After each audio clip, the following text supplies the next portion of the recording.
Hey everyone, thanks for tuning in to another episode of The Gifted Gab. We are joined by a lovely actress and true thespian and the one and only Kat Khan. We got into a lot this episode. We talked about Kat's process, some of our Letterboxd favorites, and managing patience within an ever-growing industry, something a lot of actors, artists, and anyone in the entertainment industry can benefit from. We're thankful you're here, and we hope you enjoy.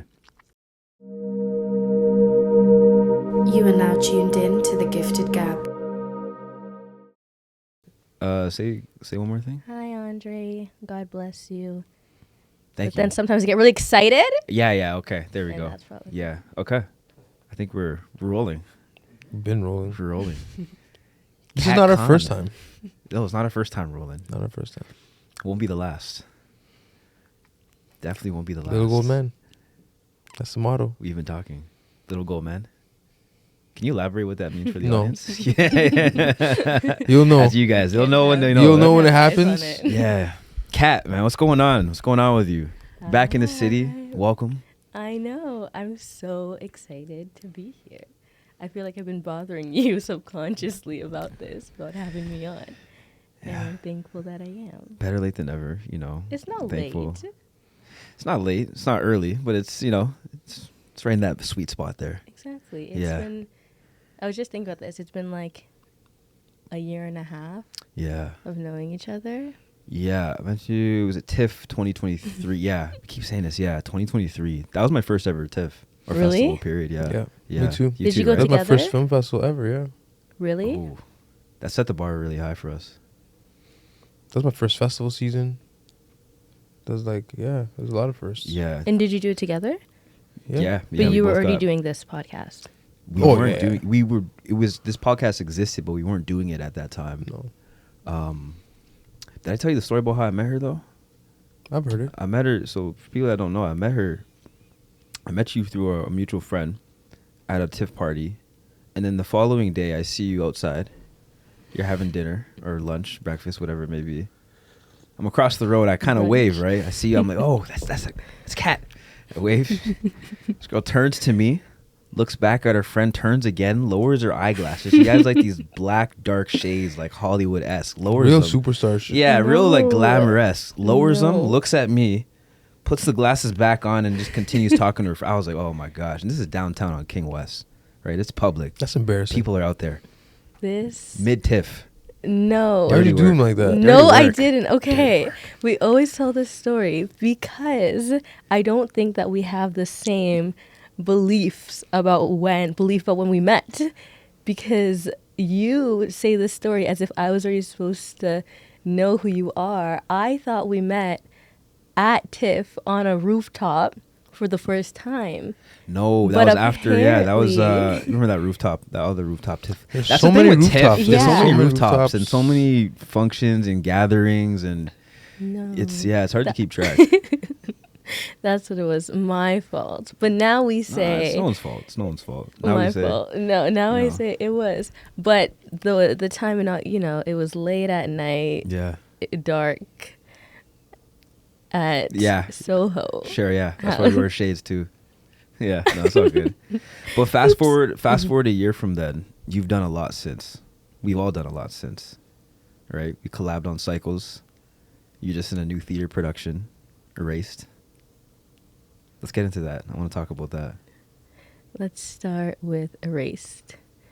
I know. I just was in a theater production called Erased, and it was the world premiere of the show, so it was my first time originating a part. When you do theater productions, a play, it could be Shakespeare, whoever, it already exists, so you have characters and the stories in the world that's already built, and then maybe you're just doing your own version, maybe you're changing the setting, maybe you're changing the cast, whatever it is. But this particularly, we were building it from nothing, so I had nothing to go off of from the character we were still exploring the whole time, and that added definitely a new pressure I've never experienced before, because I was truly a vessel, and I had to get out of my way so quickly because when I'm creating as an actor, it's easy for me to want to get things not right, but as close to as possible to what it needs to be. And because I was the vessel, we were always just exploring. There'd be times where they would ask me for like 5 offers in the span of a minute and a half, and I'm just throwing things. And I learned that it was really hard for me, and I think like my self-esteem at times, because it felt like I was consistently not perfect, consistently wrong or something. But the truth is, I was just the vessel of exploration to find what it actually needed to be. And that actually became so liberating because it became so not about me at all. I was just there to offer and offer and offer and offer over and over and over again. This is close, this is far. Now we're changing the whole thing. Now we're going to change your story as your character, your whys as your character. So it really like opened me up in a way that felt like true service to the work. And I ended up falling in love with just having to give and give and give until we found something that actually worked. And the beautiful thing about like theater is that it's like always an exploration. Even when you're doing the run of the show, we're still getting notes in our run. We're still finding new things. We had previews and we changed so many things. So when we opened the show at a preview, was so different than what was at closing night as well. We had our director come and give us notes before the day of our closing. Like that's how much we were a page, an email, 2 pages in email of notes and things to just go do. Because it's less about, I don't know, final product and more about true exploration the whole time. So it was great. I loved working on that show. And it was a beautiful play. I know you guys got some reviews from was it the Star and the Globe as well too. What I got from it was like really themes of like avoidance, corruption, kind of pressures from above, those type of things. But when I remember we were talking to some of your other friends and they were getting all these different perspectives from it too. And I guess that's the medium we work in with theater, with film. I wanted to ask you, what are some of the challenges or differences you found working on set in film and TV versus theater where it's ongoing? Yeah, I think the biggest one is like process. In general, you spend sometimes like 9 hours on like one scene in a theater production, whereas in film and television, it goes so quickly, and the time of like exploration and rehearsal is so much shorter. It also takes a different set of skills to go do a theater production. Your voice is different, your movement's different, your a relation to like space because you're on a stage is so different as well. And I think you also have to be able to know how to expand. Everyone talks about this, like theater is so big, but it's true. Like your whole body is telling the story in a way that is so different than film and television, which is right here and very small and very intimate. You can't do that in theater. So process, rehearsal, and then also just like the technique is so different and hard. You think it made you a well-rounded actress coming out of it? I think it made me such a better actor doing this show, doing in a way that I am very, very, very thankful for, because my roots are in theater anyway. Like I started on stage, and it's where I learned how to act. And I think that for me, it's like where a lot of the foundational things like live, in like that type of like truth and technique it takes to be on stage in that way. So 100% it made me a better actor and made me focused on acting and not about anything beyond that, like the scale of an opportunity, a network, who the director is that I'm working with, just really about the work, and getting to spend that much time is a privilege. Yeah, I heard this quote where it said that TV makes you rich, film makes you famous, but theater makes you good. I think as an actor, totally. I think theater is something that you have to hit at some point. It's something I'm trying to do. I know we talked about this. Because like the age we're in with this space, like you see actors coming in from TikTok, you see actors coming in as influencers into this space where they don't necessarily have that background, and so they're kind of seeing things. They're developing their characters differently. They're seeing scenes differently, and I think it takes away from that process. I'm not saying it's good. I'm not saying it's bad, but I think there's a necessary it's necessary to do theater at some point as an actor, because it's one of those things that doesn't stop. No. Like it's as soon as the lights are on, it's go go go. Yeah. My old coach, I said this in the last episode, I'll say it again. His name is Jean Bourgeois, and he told me when he was doing theater, he was on a set one time where one of his cohort colleagues, they skipped ahead 6 pages, and so as a group they had to work back together to get back to on track. But to skip ahead 6 pages, you know, one little brain fart can kind of collapse the whole performance, which is it's tough. But they had to navigate back on track, which is it's daunting. It's while scary. they were doing the performance, While they they're doing skipped. the performance, one guy And skipped. then- One guy skipped ahead 6 pages, so the rest of them were like, "Oh my, look what." Right. That's- yeah, so Yeah, you you don't might get have- cut yeah. and reset or anything Yeah. close to that. You have to keep Going. going. Yeah, like, and improvise and in front of a live audience. And adjust, and quickly practice your autonomy and quickly practice your like unconditional support to your other actors as well, because your ego can get involved really quickly. You can be affected, but you have to like tell the story. So that's so wild to think about, because in film you can just say cut or reset and then take a moment to be upset, but like you have to continue to tell the story in real time, and that's not easy. But it was great. Okay. You know, we are in top 10 theater shows of 2024. Yeah, the whole Congrats. article came. Congrats. So Okay. yeah, you'll have to see it when it gets remounted again, and for the first time. I haven't seen it yet, unfortunately. But they're gonna publish it. What The does that play? mean? Okay, so because it's the world premiere, you do the world premiere, and then maybe the writer director wants to go like do another draft or solidified what we just created on stage. So with my character, Renee, all the things that we found are now going to be in the description and what her story is, because it's like locked. And then after probably that draft or another draft, then she'll publish it, and then kids in their monologue class or people in theater school Amazing. or Can people use can go this do reference. it. It's Yeah, amazing. and I'm gonna be in it. Using It's gonna be like CatCon as a reference, OG yeah. cast CatCon That's Renee. amazing. That's so wild. That's a stamp right there. It's Gee, that's kinda wild. heavy. It adds to the lore of CatCon. Yeah. What is that? What's CatCon? The legend lore? of, you know what I'm saying? Oh, It's like yeah. a legacy, right? Like, you know, that's the beautiful thing about art. It's like, this may sound very egotistical, but it kind of immortalizes you in a sense, I because think so. the things that you make, one way or another, will be there forever, right? Whether it's used in classes, whether they're used as case studies, whether they're part of a collection on the Criterion Channel, like, you know what I'm saying? Like Yeah, these things yeah. are, you know, you're making something that exists forever, which is, I don't think sometimes we appreciate that. Yeah. What's your motivation for doing what you do? Acting? Yeah. That's a good question. I won't think too much about the question. I think that it has always felt really honest to be a conduit of something.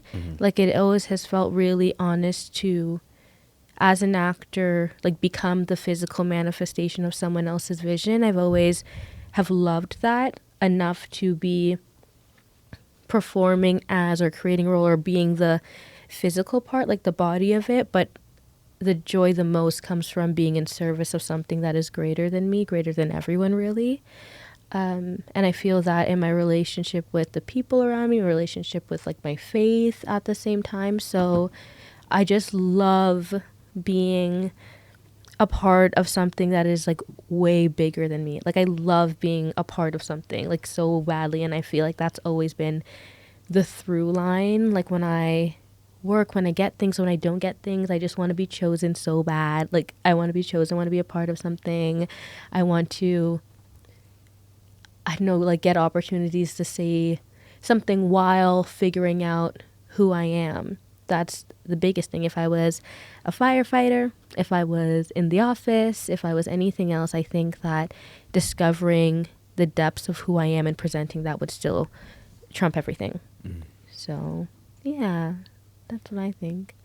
Yeah, I think one of the first things I noticed about you is there's a level of vulnerability that you're open to, that people can recognize. And that was one of the main reasons why I wanted you involved in Cycles, and why Alex gravitated towards you so much as well too. Is like, you wear your heart on your sleeve, and like you say what you mean and you mean what you say. Mm-hmm. And as an actor, that's so important. As a thespian, as an artist, it's so critical, because it's so easy the older we get to build these walls up and to kind of shield ourselves from our Become experiences, jaded. become Yeah. jaded, especially I'm living in the scared. city. It's a screw-face Whoa. capital, right? Yeah. course. And to find, you know, diamonds like you in the rough that still have that childlike quality, it's admirable. And I think it's what a lot of actors should aspire to have, really. Yeah. You know. You were actually, you know, on at our test screening, we got a lot of feedback, and you were everybody's favorite character. Really? I mean, it wasn't a lot to pick from, but but yeah, I mean, across the board. And I think that speaks volumes to your performance, and Thank you. you know how you mentioned like being a conduit to the story. Thank you. Yeah, I've always been really sensitive as like a child and as a person, like very fragile. And it doesn't mean weak. It doesn't mean I don't have like rigor to me or anything. But in terms of like my state of being is always felt, and I've learned that I actually truly do not feel like myself unless I'm being vulnerable. But I think as I grow as an artist, as a person in the world, you know, learning that like vulnerability needs to be earned. Like when you have such a fragile, open heart and soul, like the world isn't always meeting you in a kind way, but acting it meets you in a loving, kind way. Maybe not always in a casting room or like the intensity of like the hustle part, but when it comes down to you know, when the camera rolls or when I have to go and offer something, I think that room for like that type of like vulnerability and pouring and sharing my heart and soul and bearing it and leaving it all on the line is what I feel like I was born to do. And that's why sometimes it's so hard in the process, because I'm always just desiring to do that. And sometimes it's far and few. And a lot of this comes without any guarantee. Right? All of what it. We do, all of it comes without any guarantee. There's no surefire thing that we do that's going to hit and, you know, make a mark, whatever. Yeah. But that's what's exciting. It's Like exciting. that's exciting. And that's why we It's- like create what we want. Yeah.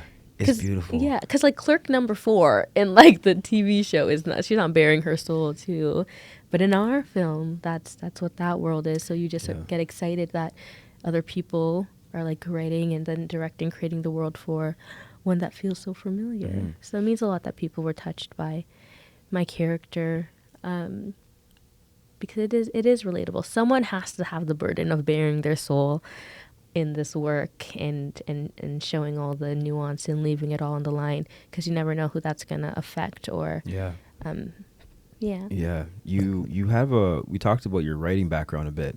And I remember while you're at the CFC, you developed several shorts, if I'm not mistaken, or is it just one? Was it one or? Yeah, like in this conservatory, you have a final short that you do, and then I acted in like a director's short, so I had 2 at the time. Yeah. How was that process with you? The CFC, Yeah. love The CFC, but Shout also out that the writing. But CFC. yeah, how was it? I will say this, the CFC, I have so much gratitude and love for. And for me, that program, it's like called an accelerator, like those types of things to really push Incubator, you. yeah. Yeah, I felt like it truly was. I did it when I was like 24 and 25, and I'm about to be 27. And I was like a year and a half into my career. So it was just such perfect divine time for me to go and really... I needed like that push in those types of relations, I think. So on like the business side and on the work side and on the networking side, it did wonders for me. And then also it's a huge privilege to get to like create a short that is like truly whatever you want. They are like, you just tell us the character that you want to do and then we'll do it. I chose to write mine because I love to Oh, you don't have to. You don't have You to have the write. option. All you have to Okay. do is be like, I want to play a spy, and they'll pair you with a writer. You could choose a writer, but I really wanted to write mine. Why? So I felt the one world that I'm like, okay, well, if I can write it, I should, right? Opposed to doubting myself that I'm like, if I just share what I want to do, then I'll give it to someone who has way more experience. This is my first script, mind you. This script that I wrote for my final short at CFC is the first thing I've ever written, ever in my life. And I was like, well, I should focus on acting. But then I was like, well, if it's truthful, if it's honest and it can't be wrong. And I was like, I think I want to give it a shot and of writing. And so I did. I just felt like I guess I could, so I did. To keep it simple, I really, really believed in the story and my abilities, and what I wanted to say was so clear. I was making all the other creative materials anyway, so I was like, I think I could also write this. So I did, and then I chose my director, Erica Orofino, who I felt like was perfect for it. She was a director at the time, and we've been in each other's spheres, but just not the right project yet to collaborate on. And then I sent it to her, and then I was like, this is what I'm thinking. I love you, but let me know. And I got like the longest email of life of her just explaining why it's her story. In general, everything about the script was like so relatable to her in her life. And I was, oh my goodness. And I was like, just so touched. So then we went from there. So it really taught me a lot about autonomy. I'm so privileged to have the first thing I ever wrote like got made. And Jupiter, that story, a girl who's on like the night of her prom is telling her best friend that she's in love with her. I just turned 25, and that film is like my goodbye to my youth is what I call it. I knew it was like a really final moment for a long like decade of my life that I was saying goodbye to. And it's so exciting that it's just captured. Like I have such a capsule of that time. So it was great. I love the CFC. Yeah. It was honest. It was honest. It's very honest. It was very honest. You. Yeah. It's I think it's a situation that a lot of people have encountered, being afraid to shoot your shot. Yeah. Especially at the sake of a relationship that's already ongoing. Totally. Right? Crossing that line. It's a huge risk. And I think it's at its best. Like art is at its best when it's personal. Yeah. And when you get feedback like that, where someone else connects with it, especially someone that's a peer that's on your, on that wavelength, it's even more special. Yeah. It's one thing to receive, praise from a random member or an audience, whatever it may be, but to receive it from someone that's on the same trajectory as you and in the same industry, it's bar none one of the best praises you can receive. It's beautiful. I have a question for you, because Jupiter, a show I was on called Gay Mean Girls, another film I did called Better at Texting, and Verona, they kind of came like one after each other. And if you see the work, they all feel like they're in the same world. And a big part of why I did Jupiter is because I love like coming of age, like dramas in that world it felt so aligned with who and what I was at the time, but I also know I wanted to tell stories in a different way. Do you feel like your work kind of has that, like what you're creating at a certain time is in relation to each other? Because Cycles then feels like a total other world, or do you feel like it's always so different? It was definitely a departure for me. But I've always, when I got into the industry, like around the same time we started the podcast was the time I started actually acting and writing. And I had a clear, I think, and this is probably why I'm a director, I had a clear vision of what I wanted to make, what I wanted to say, the kind of stories I wanted to tell. And I think they all exist within a world. And I think like even like Coach While Black and these things that I'm writing all would have these very similar themes and things that I would like to be associated with as a creator. But I think that's just like a lot of in the beginning is just so much of it is practice still. Like your first 4 or 5 films, I think is just reps. Like you're still, for me, I'm still figuring out a lot of my voice, a lot of my style, a lot of my, it's like what I want to say is clear. How I want to say it is what I'm kind of massaging out right now, and coming from acting gave me a much more unique understanding. And the beauty of our industry and what I love is that you can find someone who's done exactly what you're trying to do. I don't think it's very hard to see, especially when you start combining the disciplinary art forms. It's like, oh, there are many actor directors, there are many writer producers, there are many actor producers. Like, there's somebody that's done what you're already trying to do at a high level, and seeking them out and seeing how their journey fared for them is probably one of the most important things you can do when you're trying to figure out if this is viable. Yeah, I would say the same thing. I think a lot of my ideas all exist within this realm. They tend to be, what I see now is very philosophical based. Things that make you think. I want to provoke, right? That's a lot of my why and why I do this. Is like, I want to be able to allow people to have conversations about the things we're talking about. I don't want it to just be some cookie cutter film or project we work on just to shove it down people's throats. I want to be able to have discussion and discourse about these things. And, with cycles, it does exist within this realm of like avoidance and acceptance and trauma and grief. And not to say we're going to stay there, but I do like to touch upon those themes because it's something we've all experienced. It's something everyone will experience. And it's personal, but with my next ideas and my next films, yeah, I do think they exist within that sphere. Going into it, it's ironic because when I was studying acting at Humber, I hated writing. Like, I didn't want to be a writer. And it was actually one of the courses that were offered there, and I took it, and we had to write a kind of like a pilot, and then we had to present it as well to our teacher, and they'll give us feedback and things. And then during the process, I'm like, man, this sucks. I only want to be a writer. I only want to be an actor rather, and I love it. Like, why do I need to learn this? But kind of fast forwarding, I understand. Back to your point, autonomy, taking control. Forming your own stories is so important because if you don't, someone else will, and they may not say it properly, or they may not say it the way that you want to say it.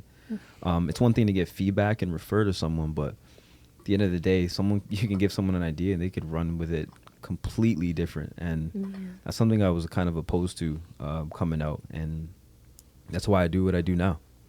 There's something really profound that you said earlier, that there's actually no right or wrong, only truth. And I think when you start to lean into that, you realize like if there's actually, because obviously acting is about a lot of choices. Yeah. You got to make a lot of choices, and when you frame it that way, like there's no right or wrong. You could actually use that for life. Everything. Yeah, for everything. With everything. Yeah. It's like everybody has a pressure of like, oh, I have to get this thing right. I got to get into this school. I got to get this job. I got to get this thing. And there's always this like pressure of like it has to be right. Yeah. But if it's truthful, if it's honest, if it's what you want, if it's what you desire, what you feel, it'll lead to the next choice and the next choice and the next choice. But what in art is subjective. What is right? There is no right or wrong. Right. What is like if we have a script or a story idea, we say boom, this plot point happens here, boom, boom, boom here, and then it ends here. If we switch the ending out for something else, there's no guarantee that it's the right choice. There's no guarantee that it'll hit. There's nothing, but like you're saying, as long as you're honest about it, as long as it says what you're trying to say, then I think that's what makes the most sense. But it's so easy to second guess yourself in this industry because there's no formula, there's no equation that tells you that this is the concrete answer for what we're trying to do here. There is though. If you look at the studio system, everything's very formulaic. But people are growing against that now. The audiences are starting to hate it, and the audience isn't stupid. It's.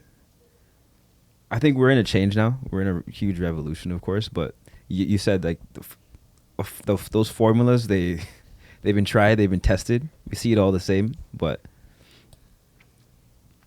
I don't know. I'm starting to me as myself as an audience member, as someone that engages in this industry. I'm opposed to it, man. Yeah. Verbiage is really important. I think I like to use language that is a closer, further when I work because I think right or wrong like removes the destination. Mind you, if I'm acting, it's not really my destination. My destination is to be as honest as I can and serve the story.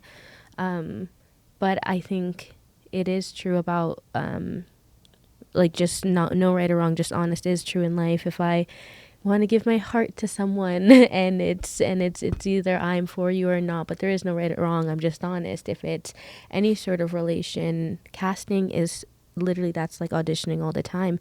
Whether I get something or not truly has nothing to do with me at the core of who I am. It's just not the puzzle piece for whatever they're looking for. Because when it is the things that the stories I tell, it's so evident that I'm supposed to be truthful in it and that that's for me. But it can be very daunting on an actor's like self-esteem to continue to think that like somehow a no is in relation to them at their core as a person, I think.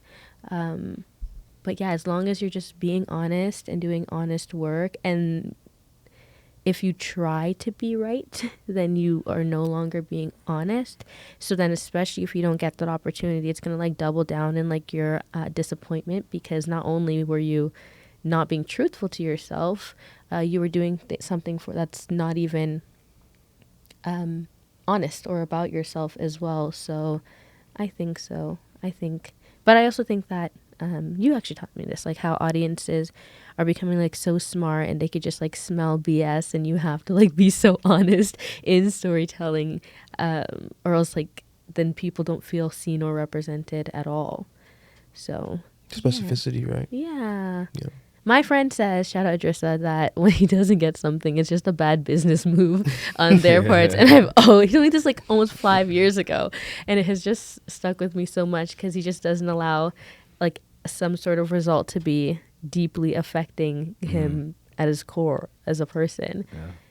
And I don't think so, because No, you have to know who you are and what you can say, believe in your abilities. And In this industry especially, Yeah. if you don't know Yeah. who you are, man, You're gonna get cooked. you will get chewed up Yeah. and spit out and buried. very, very Yeah. quickly. Yeah. Yeah. And it's demoralizing. You know, I think Totally. about child stars that we've seen who might not have a strong sense of self when they're become, you know, Disney stars or whatever, they on this show, and like, you know, there's no time to really discover that core of what Yeah. makes you you, and they have a hard time after, Yeah.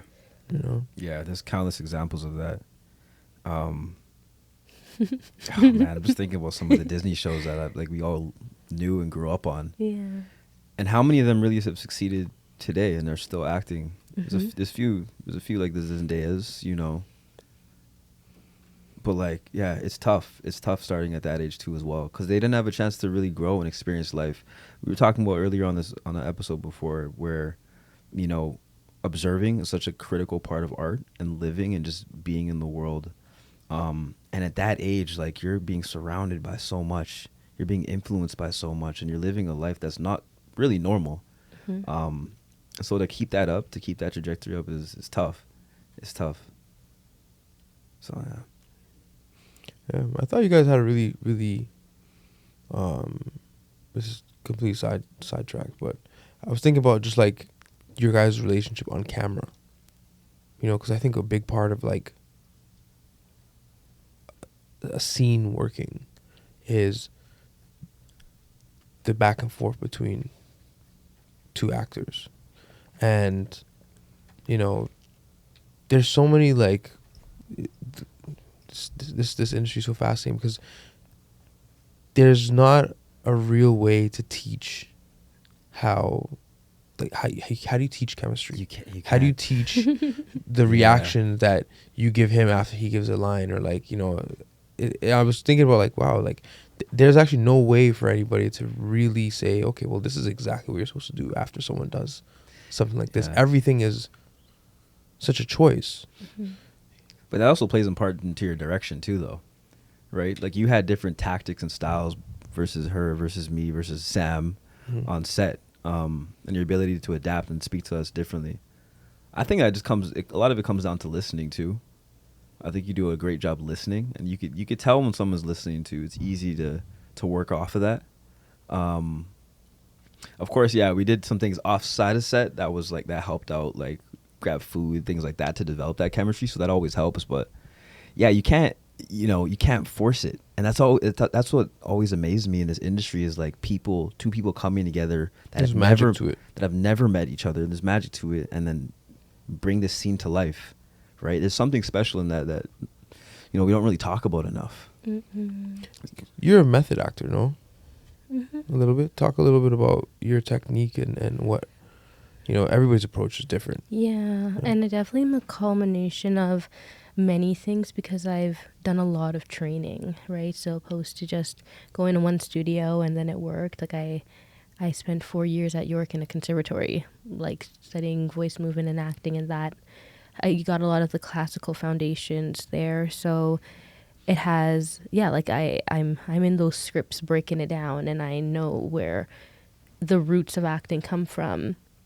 Then mixed with being in the world and my experiences, and how when it comes to doing things that are method, I think it takes a lot of for me, like happiness, safety, and joy in my personal life. The only reason I even have access to those things is because I live a very beautiful, loving life that feels nothing but joyous and safe to bring into my work and my world. And spending a lot of time with intentions on living only became in service to my work, because for a long time I didn't really have anything to say as an actor at all, because all of my experiences were the ones that just were coming at me in life. Like I wasn't going out of my way to cultivate memories and experience. But when I did that, I said, oh, well, this is familiar. This is meeting someone and talk about our characters in this way, like allowing myself to be seen and pain and not being seen, or terrible relationships or great relationships or new, like those are all things that I know. When I did my first movie, it was the first time kind of leaning into how much of myself can I bring into this? And very, very, very slowly I just allowed it, and it only this far in my career has been in service to everything. And because of that thing we were talking about earlier, of that vulnerability and my ability to really just come bearing my soul, it feels like the way I approach acting, like it needs to be that way right now, because I know it's my in of everything.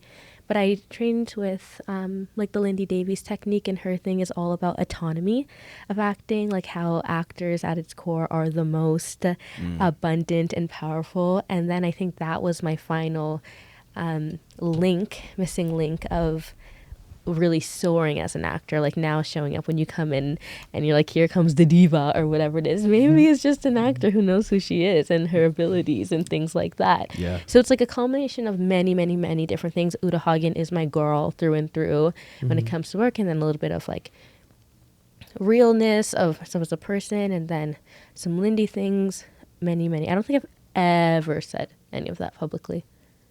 My process ever. Yeah. First time That's I why I'm get so together. hesitant. That's why I just flew through it, because I'm feeling so vulnerable. I think, It's so a lot of personal, people, yeah. you mentioned like I've seen this a lot where influencers come into this space, Yeah. right? Because on the front, it looks like, oh yeah, you're bringing an audience with you and stuff like that. But sometimes there is a lack of respect for the work that goes into being an actor. I think it's really difficult to be, pouring yourself into a script and a story constantly. I think it's emotionally very taxing. Some of the most exhausted times I've had is after a workshop, an acting workshop, or an intensive, or like because it's like you're constantly, putting yourself, you're pouring yourself into something. And sometimes I've seen where like people will come onto a set without that training, without understanding how to get to those places, and completely miss the mark.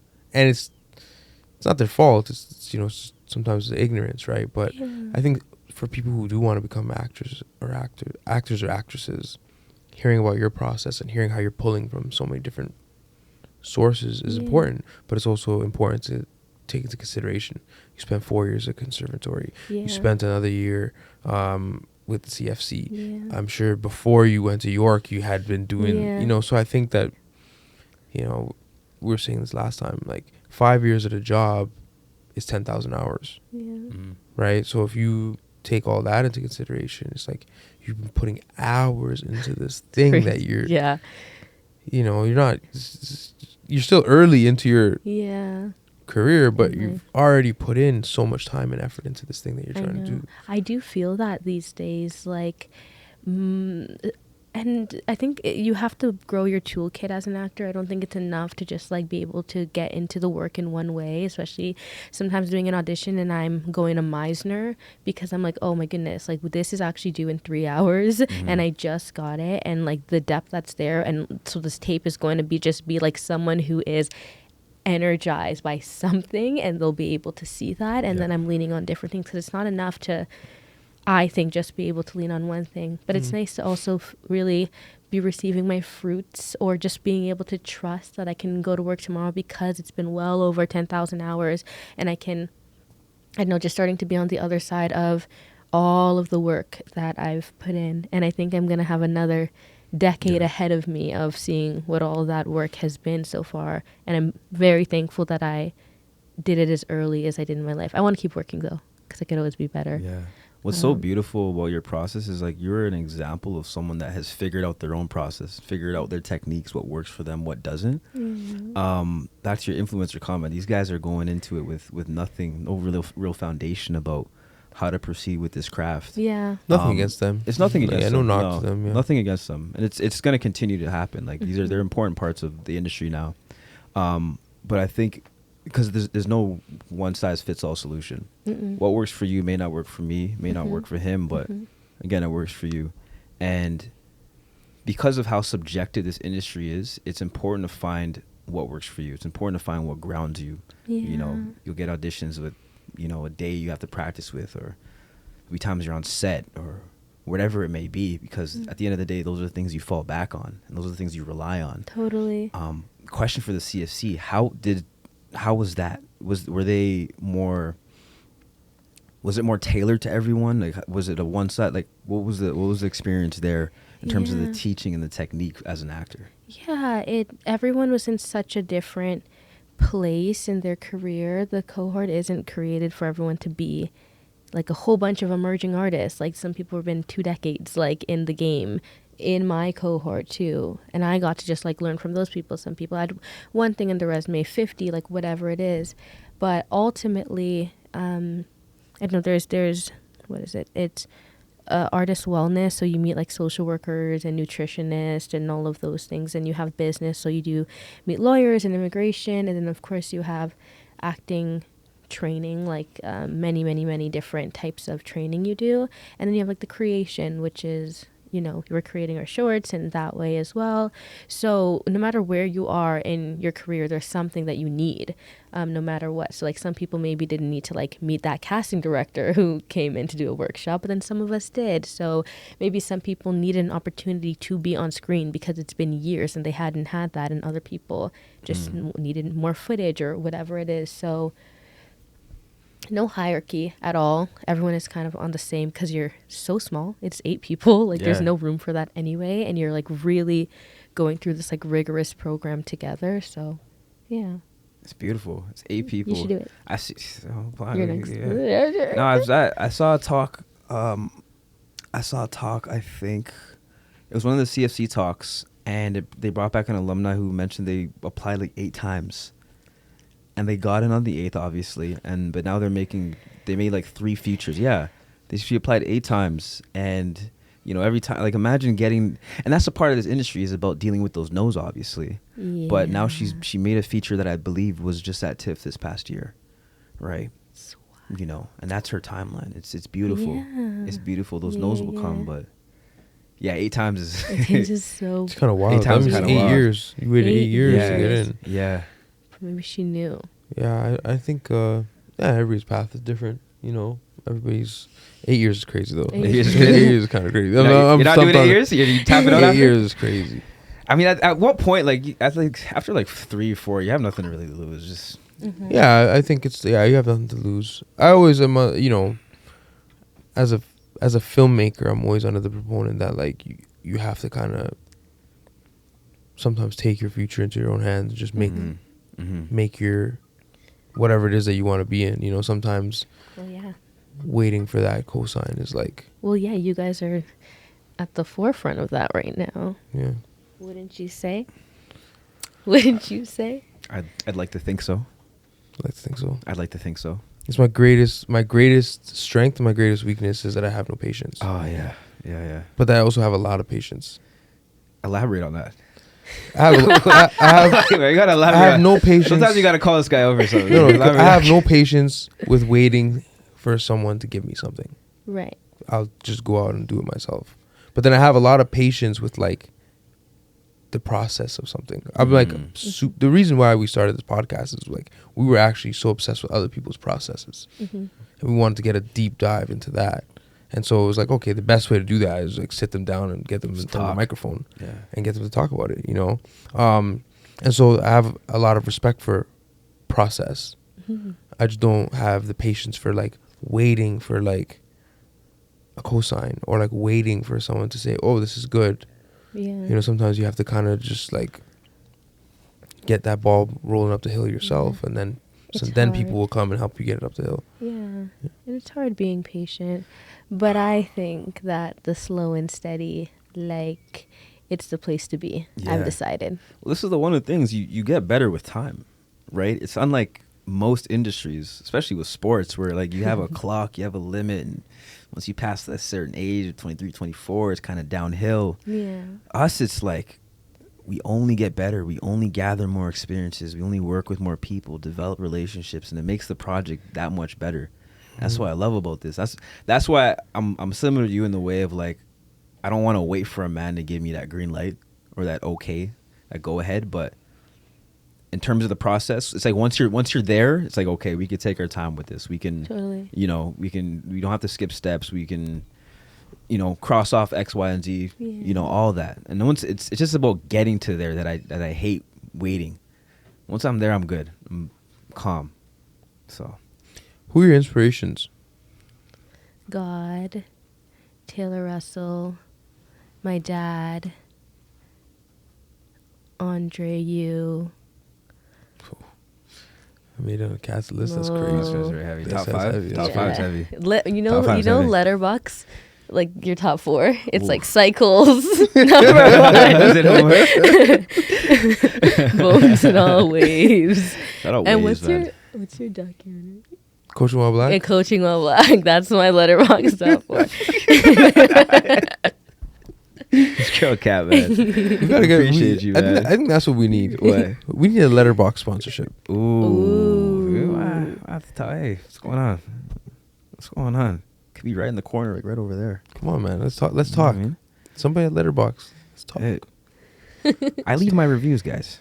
I know, I read leave some them. in-depth, yeah. I leave some in-depth I reviews. stay stalking yours. What do you? Yeah, so that's the thing about Letterboxd. Is there a privacy feature?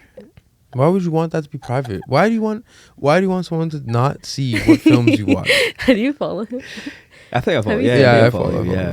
Yeah. That's like I just get shocked that you Letterboxd- give things such low ratings. Letterboxd is so personal, but I do give. This is the thing. I give a lot of high ratings. Me too. I'm I the complete don't. opposite. I don't. I give a lot of 3.5s and 4s. Yeah. But those are they earned that. Those are a given. There's maybe like 4 or 5 films that I give a 5 stars. 5 stars. You're I give virtually a lot perfect. of 5 stars. That's terrible. No, it's not. Where's the Because, bar? You know, I What have are a you bar, talking about? but I know what goes into making a film. Okay, the process of it, and I really just gauge it off of how I felt. I try not to overly critique films. Why? The first time I watch a film, I'm not watching as a filmmaker.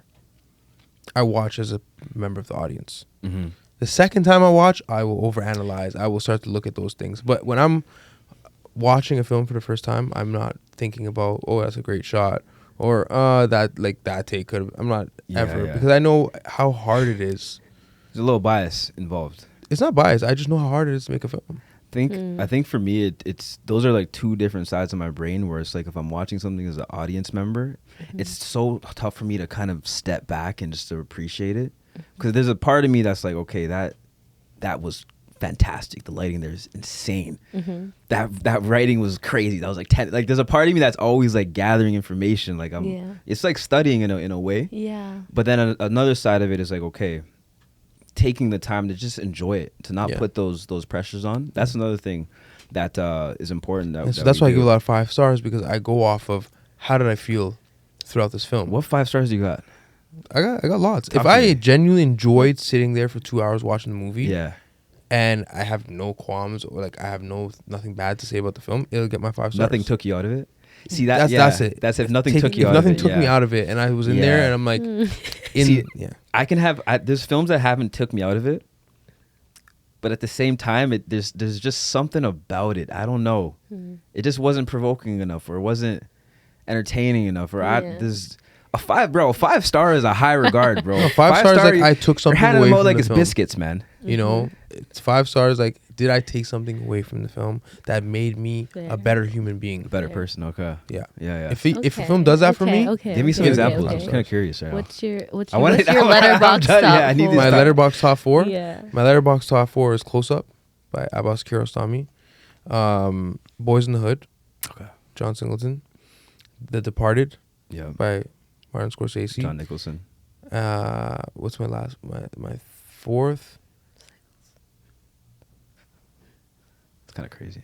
I don't know my 4th. What's my 4th? Let me Cycles check. is on there, Cycles man. isn't Damn, on there. man. That's Jeez, it's kind of wild crazy. still. Damn, I didn't even. Dirty work. Yeah, That's you dirty were work. even thinking True about colors that. come out, guys. I'm an audience member. You know what I'm saying? I gotta check my letterbox top 4 now. Now you guys got me. Are you able to enjoy your own work? Like, can you? Can I you love guys watching watch myself. So I know sorry people to that say hate it. it. Like, I love watching Lahain. myself. the Oh. line. I still haven't seen that yet. Okay. I'm slacking. Yeah, I love it. I work too hard Yeah. to not go and watch. Your own. Yeah. It's Yeah. not easy. Like, it's not like, oh my God, I want to do this every day. But I definitely, Yeah. I like to be at monitor if I can. I like to, I don't need it. But I like to be very close to what's happening in Yeah. real time. But I love it because it's not really about me, Yeah. respectfully. It never is. I got my letterbox in front of me. I can't. It's hard for me to watch my work after work because I watch it so many times in the edit. Yeah. Oh my gosh. Okay, what's yours? And I'll say mine. Good Will Hunting. 5 star. Phenomenal. Acting. You guys are like that, you know? You guys are really Ben Affleck and Matt Damon. If you're Hey, man. I'm the Black Ben Affleck, baby. Come on, man. We here. like shared a bank account. It's crazy. Okay, continue. Waves is on there. You put me on the Waves. Coming of age. Ayy. That soundtrack was beautiful. John Q. Oh, that's Okay. classic. Denzel Washington. These make me feel Okay. something. You know Yeah. what I mean? It hits. yeah, It yeah. strikes a chord, and then last but not least, Saving Private Ryan. That's a very Oh. interesting Save it. top 4 Yeah, right we're there. going- a lot of we're different taking. I'm places. pulling from different genres. Yeah, but it's all those that made me felt something. And I think what it is, the endings were all emotional. You cried in all of them, huh? May have got a little watery. Oh, shit, There's only that's one weird. film that ever made me cry. Which one? Coach Carter. Oh, One yeah. film has made you cry in your whole life. Yeah. You didn't cry at John- Cycles. John Q never. No. You didn't even cry in Cycles? Like, were you touched? Like, I was touched. Like, you were like a little choked up. I was touched. I was touched. It was a little dry here. I was touched. Day 3, your last take. Oh, Yeah. that was I was like, yeah, that was beautiful. I almost cried. I almost cried. Don't worry, man. We'll get you. That We'll was get good. you. We'll That was get good. you. I was like, yeah, that's something that moment was the beauty of cinema. It's like everything. The first 2 days was like, trials and tribulations, and then something about the third day, it was like everything was clicking and it was magical, and the magic happened in that last scene. You know what's crazy? It was a. I need your top 4. Oh yeah. I need the top 4. You're Go not ahead. getting away. It's the top 4. Nice try though. I saw you Yeah, pull it try to out pull and the try to phone, put the yeah, phone yeah. away. You thought I forgot. What's my number one? Waves. Yes. The Waves, After Sun, Bones and All, and The Truman Show. Oh, Truman. Yeah. Okay, so Taylor Russell fan, obviously. Wait, Truman. Truman Show. Why Truman? It's so meta. I love that It's movie. is so very meta. meta, yeah. Jim Carrey is phenomenal. He is Amazing. just such an amazing actor. Obviously, the concept. It's just fantastic filmmaking, especially like for its time. One of my favorite movies as well is Ghost, and amazing. love Ghost. But like you're like looking at that CGI, you're looking at the green like on the screens, but it's like obviously of the time, but the Truman Show is just like so fantastic for the time and like what it is. Whereas like I love Ghost, and they're very different films, of course, but I like suspend my disbelief often to be like, oh, but they're doing the best with what they got at the time, phenomenal acting. But like Truman Show, I just am so blown away that they did that at that time. It's an amazing film. Yeah. And it's beautiful. It's beautiful to watch. Yeah. I love Boothe. It's back on the Criterion Channel right now. Oh, no way. They have a surveillance collection. A surveillance collection. Yeah, That's because interesting. Truman Show's about surveillance. Essentially, Yeah. watch the whole time, Yeah. right? Big Brother, yeah.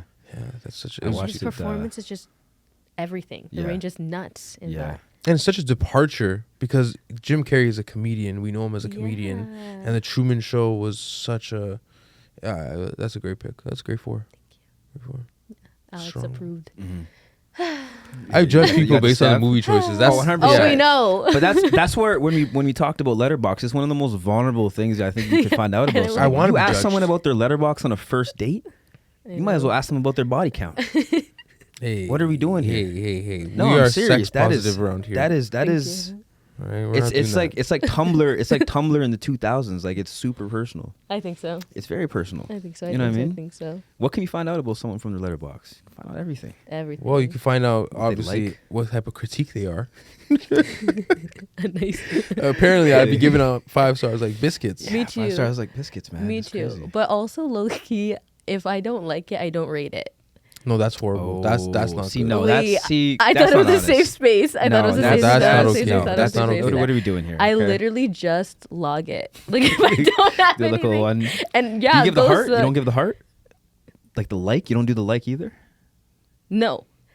No, you can't Lo- like you. The love is if you love. The Yeah, movie. no. I'm Yeah, just you can- logging. You can love, you can rate, but you can also log it. You just log it, I'm right? just logging. Okay. You're gonna see cat watched blank. Abstained. Ooh. Abstain. That's Yeah, what you it is. abstained. Because I That's- just think actually maybe you guys are making me realize that might be worse. Because my thing is maybe just logging it is better than giving it 1 star. You're indifferent. But That is now way it worse. seems like it's actually worse. Because sometimes I think you have to. It's not honest. I'd rather someone hate my film than be indifferent Yeah, about yeah, it. yeah, To be honest, The hate point and of love art- it's a thin line. You can make someone hate you. You can make someone love it at the same time. If you're indifferent about a film, it's just like Because it's also like gosh. I'm checking to see. Well, first of all, I don't look at reviews at all. If someone tells me to watch a film, I watch the film. Hmm. No, I'm not looking at what other people thought about it. I'm not checking the IMDb rating. Maybe I am, but I'm not letting anything sway me off of what I'm going to think about this film. Hmm. And then I'll rate it. Mhm. If it's a 1 star, it's got to be really bad for me to give it a 1 star. yeah, there's very few 1 stars. Yeah, very few. I've given a few. But it's very hard to get it. It's It'll be- harder to get a 1 star for me than it is a 5 You star. know, it'd be funny if you end up working with a guy like down the line that you gave a 1 star or like a That's review. why you have to have an incognito. That's why you gotta be kind of careful. Yeah, you have to have like a Yeah. bot I've account thought or about that. something. I'm like, damn, bro, they got my name. Yeah, like rating these films. I might just, You never know. You meet him at a festival or something. It's like, Yeah. aren't you that guy? Yeah, that's Yeah, why you have to have this is incognito. you. Yeah. You can't tell. It's my letterbox. I need a. It wouldn't be a. My I know, It wouldn't be a because I- Finsta. Would it be a? I added you one day, and I think I was showing Mobs, and he's like, bro, what is this? Who is that? He's like, who is that? Because it kind of gives like creepy chat room vibes. It's I just- know. yeah. What's your username again? Cute boy 98. That's yeah. No, it's not. That's Red- not me red on there. If no Red flag. We're photo, gonna beat cute that boy out. 98. Yes, you have to beep it out because I flagged. want to keep the account. We're gonna get flagged on this Flag episode. everything. Oh my gosh.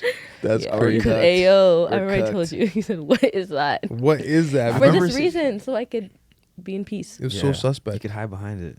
Pause. But actually, you did it the right Pause. way. Thank you. You did it the right way. I kind of wish I kind of made it incognito one. Maybe I still can. I might change my whole Yeah. everything. Identity, everything. Everything, yeah. Because then you can be honest. I am honest. I'm very honest. Yeah, Yeah. for sure. Yeah. There's some films I'm like, yeah, you know what? Yeah. I enjoyed that film. Yeah. Take this 4 stars. I took something away from that film. Here's 5. Have you ever changed your review after rating it? Like, have you ever Yeah, I went have. back and I been like, have. ah, nah, I have, that's, yeah. that's, That's yeah. 'Cause crazy. you gotta let stuff marinate a little bit, right? No, like everything. But I only change it. Yeah, I have changed. Yeah, I've we- changed my rating. Yeah. I think that's important. Yeah. You took away a star. Or you gave. Taking away a star. Is I've crazy. taken away a star. I've given stars. Because sometimes it's like Oh my maybe gosh. a while later you'll be like, you know what? I'm changing my mind about this film.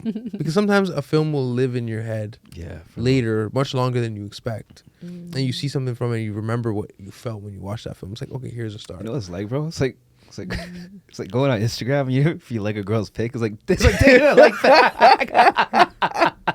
It's like, you don't look like this in So you real don't life. look I'm like- taking give me that back. Give me that. Oh man, but no, I've done that before.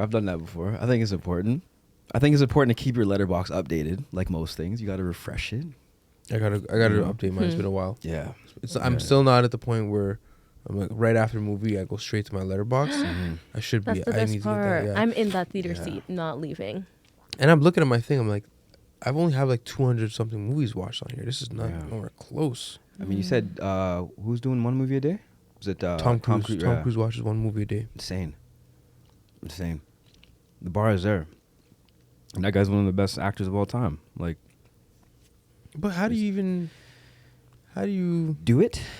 how do you quantify One movie Best a day. actor. being the best actor? Because I Oh. think when talking about male actors, the three GOATs, the three Ds: De Niro, DiCaprio, Denzel.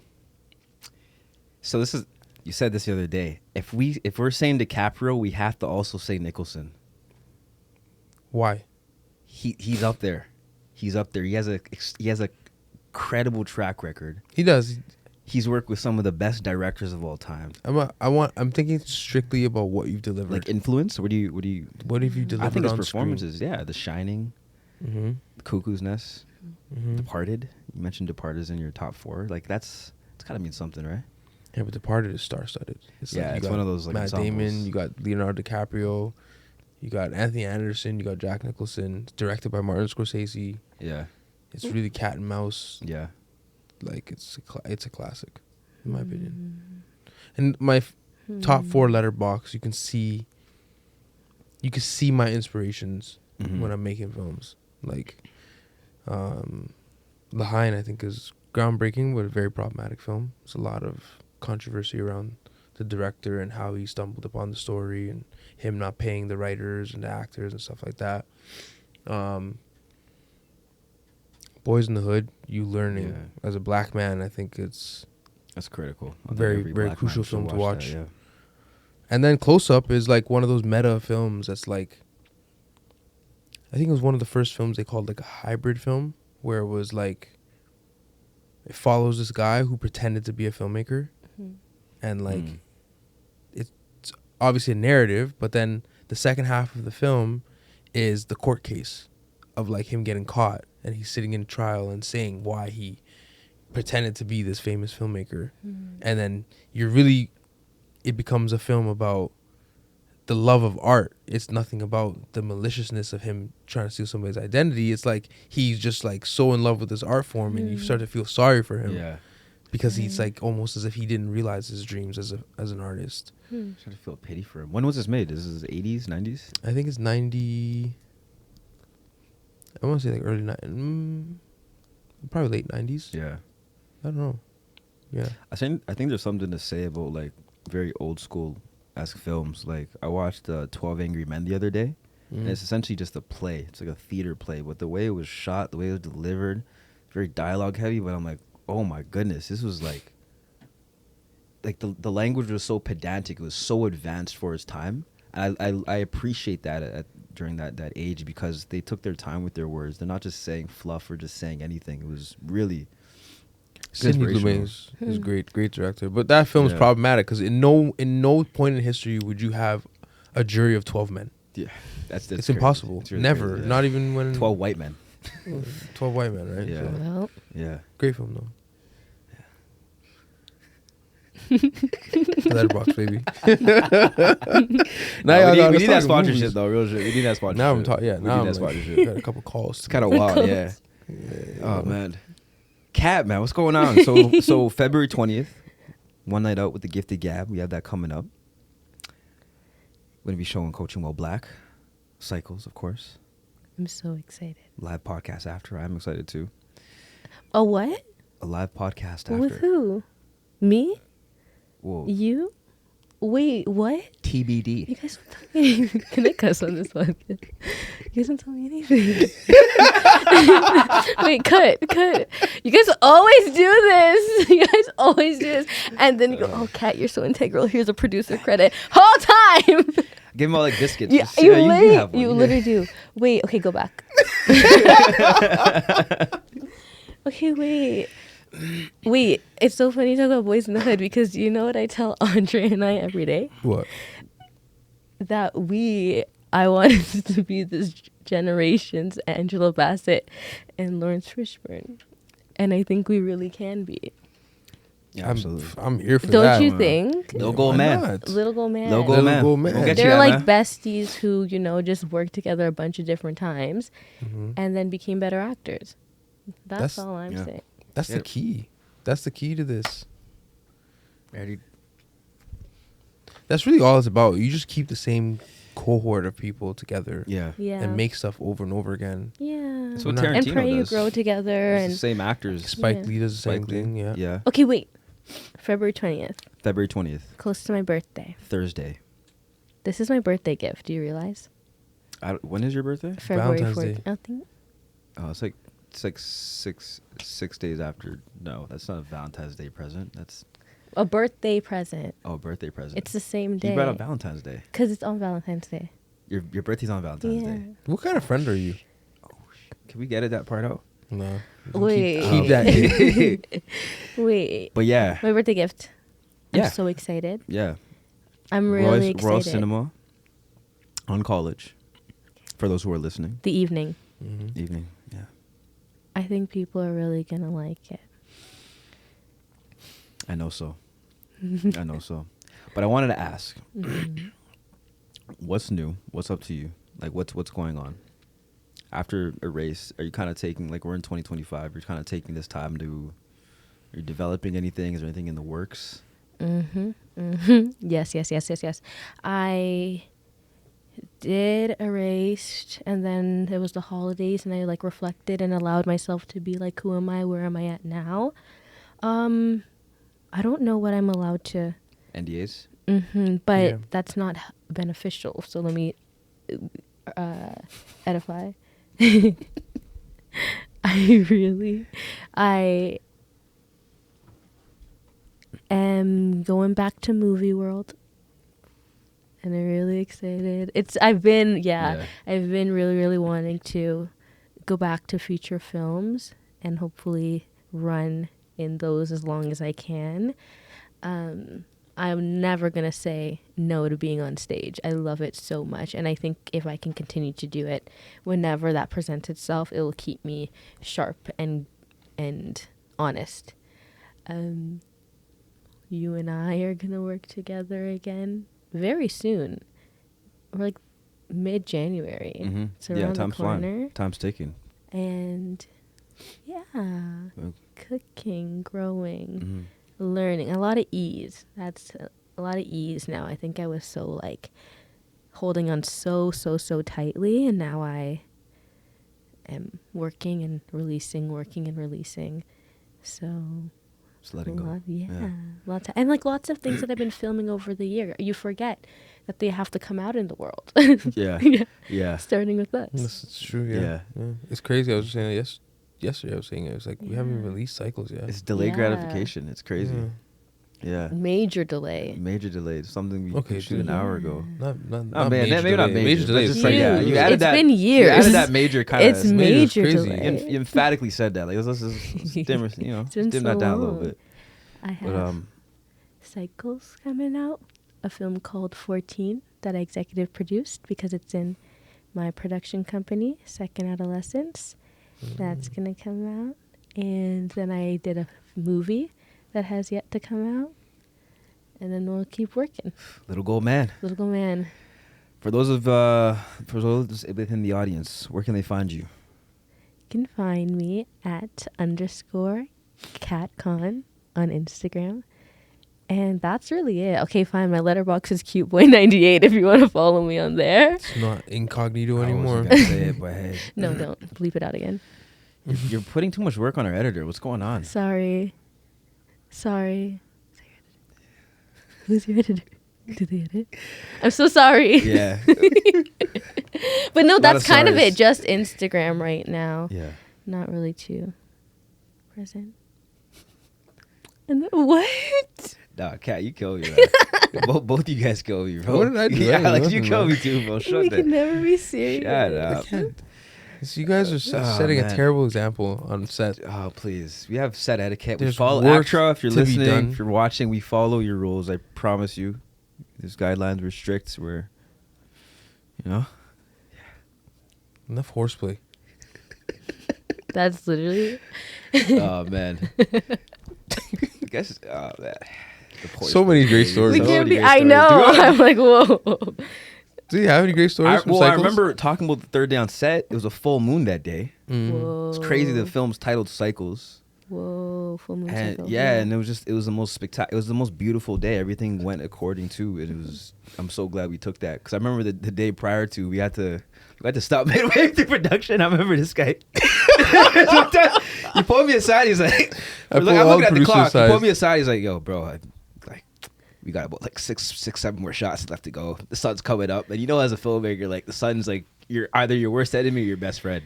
Pulls me aside. He's like, bro, we got like 6, 7 scenes left to shoot. I'm like, bro, we got 1 hour left here. What are you talking about? He's like, Call all the bro, we're gonna have to- producers. yeah, he's like- producers. he's like, we're gonna have to do another day. I said, bro, that's gonna be like another 4 or 5K. He's like, call the funder. He's gonna call the funder.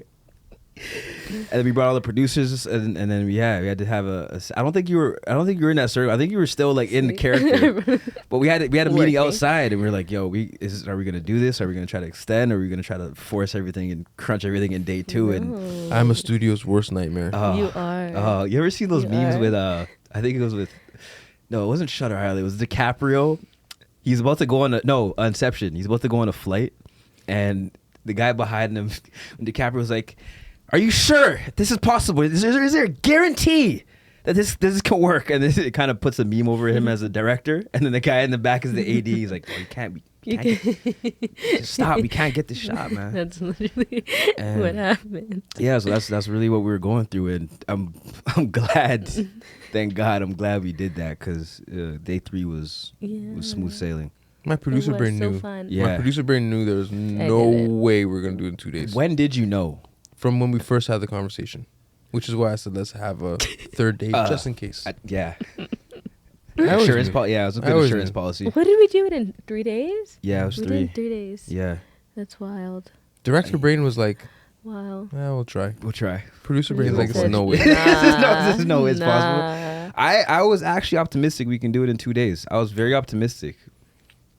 You want to know why? It's because I think if everyone got there on time, got these shots done, like I was like, you know what? Nope. Keep breaks to a If minimum. it was 2 full 11+1s, maybe. Probably. If you had full 12 hours, yeah.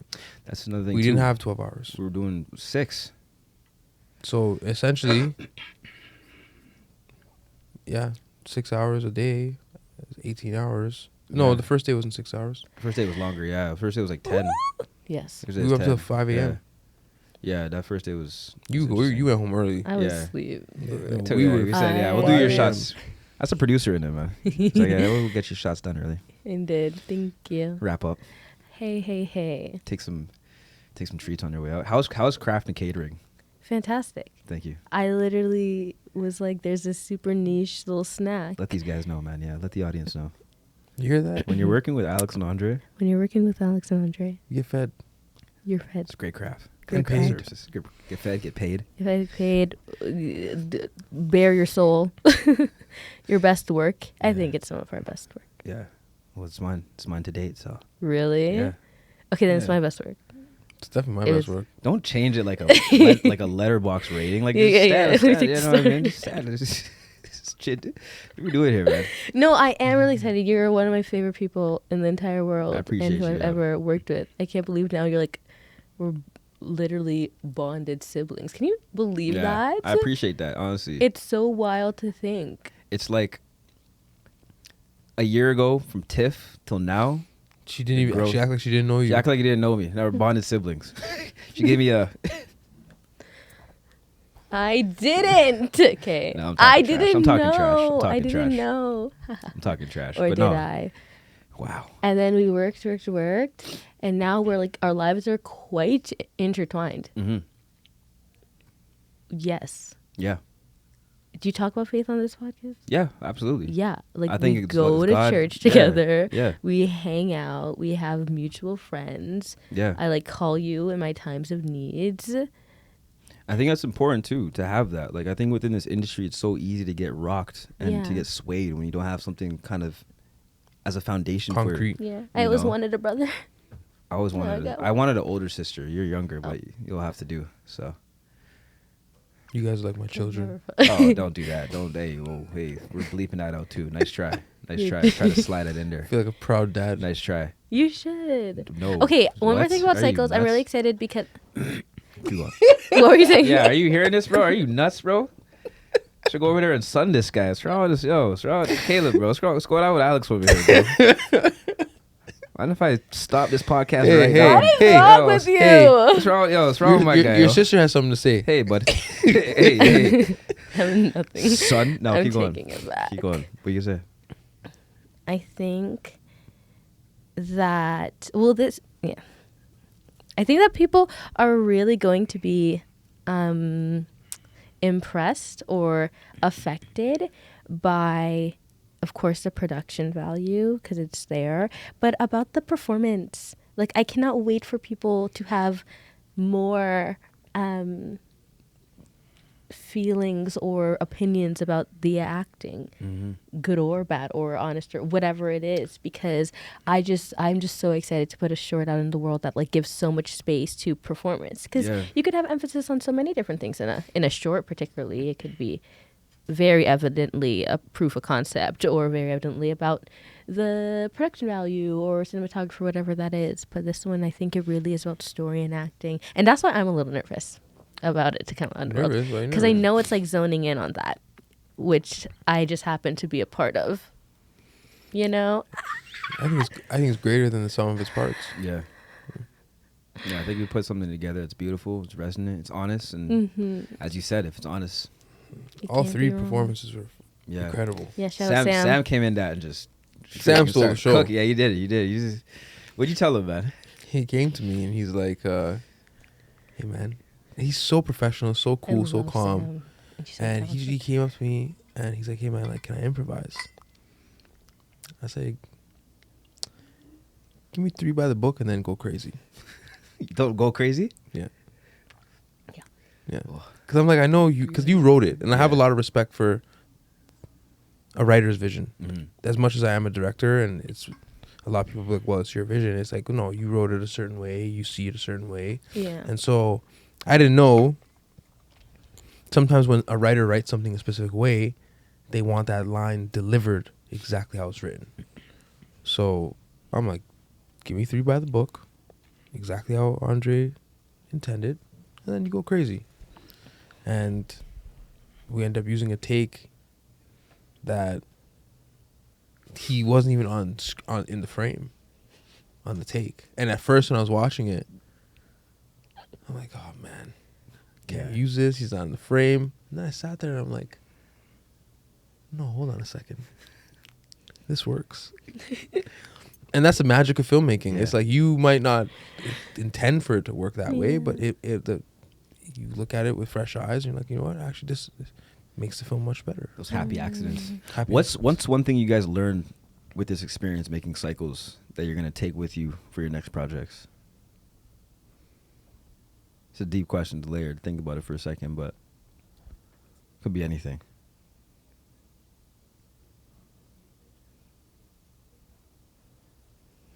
Me. After you.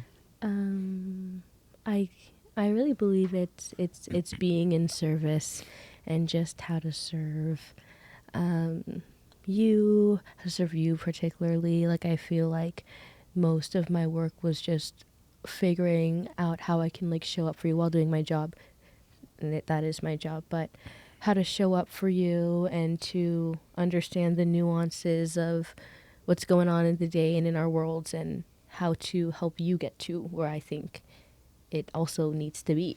and being especially kinesthetically and spiritually aware of that and energetically to then be in service of someone I care about and a story that I care about and then a person I care about. Yeah, how to be in service that I want to continue to like really hold on because it made me a better actor and it made my performance honest, just focusing on you. So I think, and then I didn't really care about what I looked like or what my performance is, good, bad, right, wrong, because I was like, well, I just know that I was helping. It's that Meisner in you, eh? Shout out, Sam. Shut up. For me, I think it was a really integral step in my development because a lot of the other stuff I've directed, I've written. So it's like now I have to translate somebody else's interpretation of or someone else's creation and ideation. I didn't make it. I didn't write it, right? So I got to read what you're giving me, and now I have to visualize it. And I think that was a really crucial step for me as a director because up until that point, everything I made, I wrote myself. So there is a sense of like visualization that I'm already doing when I'm writing that. So a lot of the film is already made before I've even written the script. But taking somebody else's work, this is adaptation, this is auteur, this is a different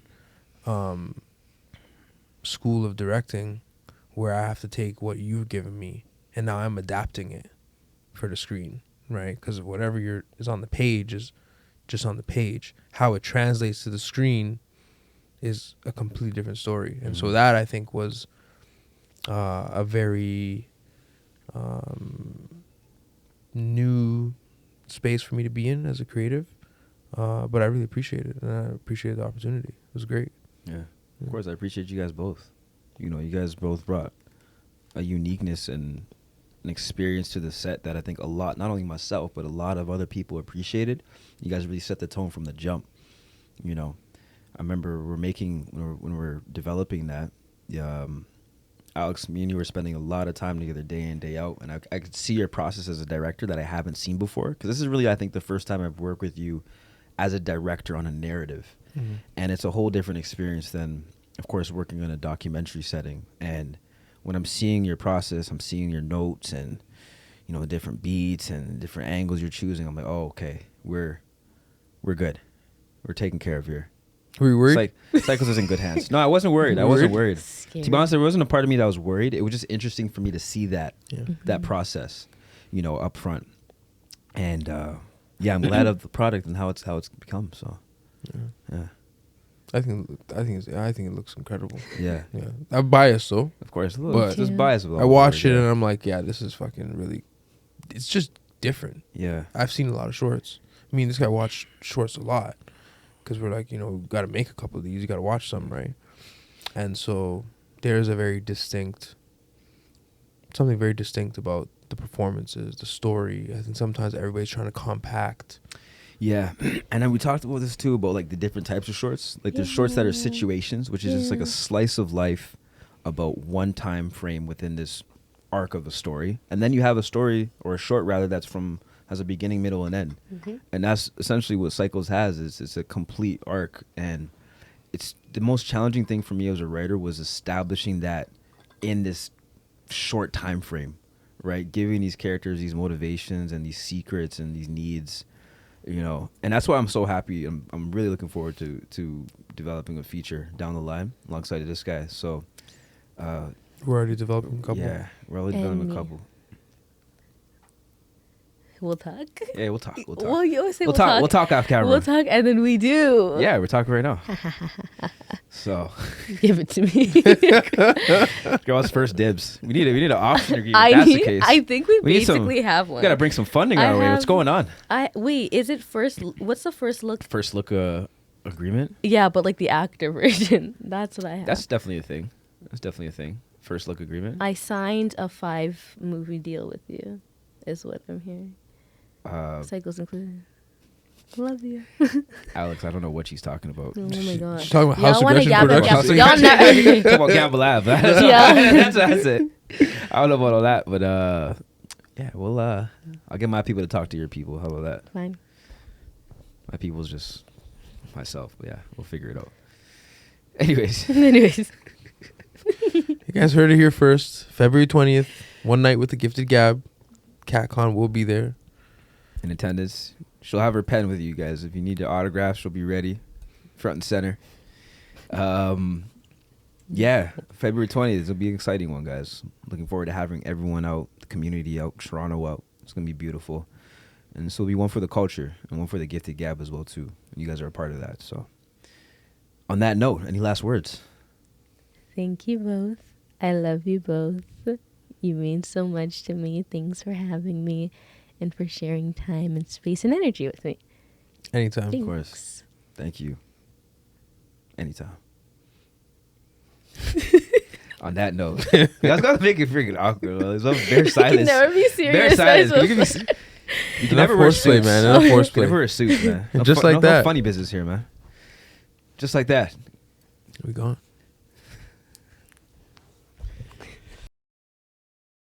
Trudeau and Donald Trump. Yeah.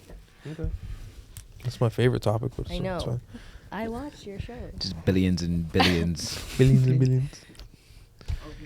You watch our stuff? I'm honored. Okay.